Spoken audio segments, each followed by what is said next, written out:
السلام عليكم ورحمة الله وبركاته.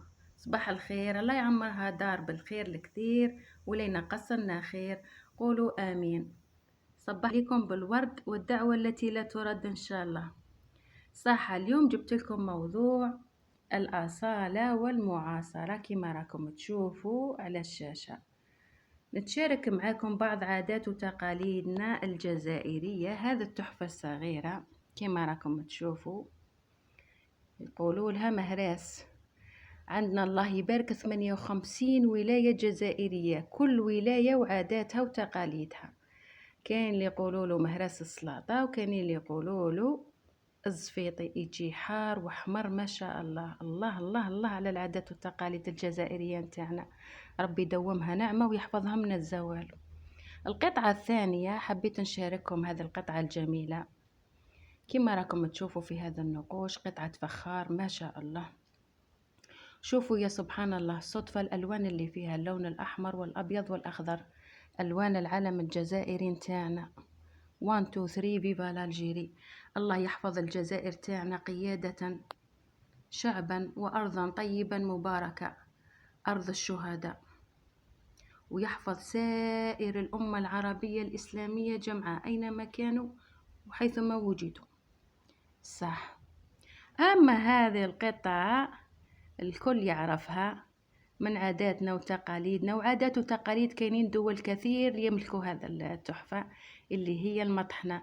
نطحنوا فيها الفريك، أو جاينا رمضان إن شاء الله، شربة الفريك ما شاء الله، ونطحنوا فيها الروينة وأشياء كثيرة. صح، مرمز، حوايج بزاف. صح. أما اللي جيت نهدر لكم عليها اليوم هذه القطعة الجميلة، هذه خاصة نتاعي أنا، نشرب فيها الماء. نحب هذه المادة اللي في داخلها، يقولوا لها مادة القطران.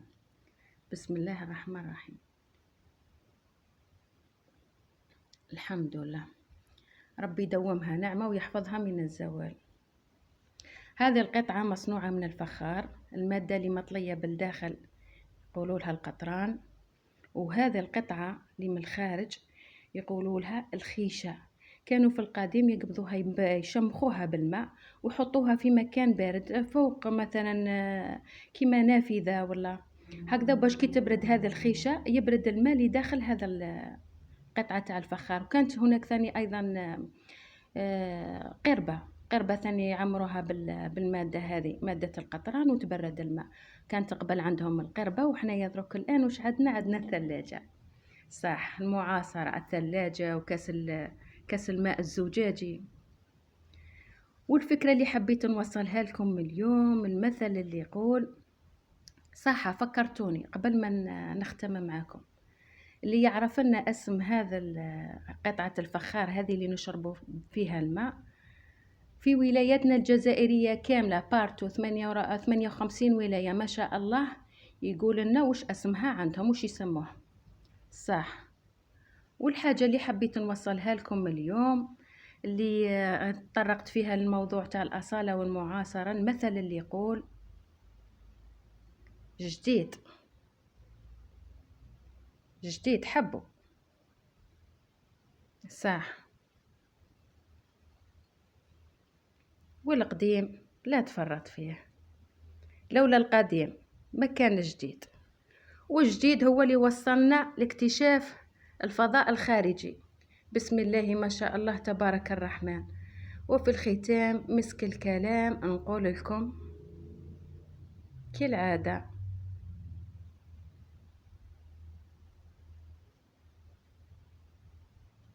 سلام.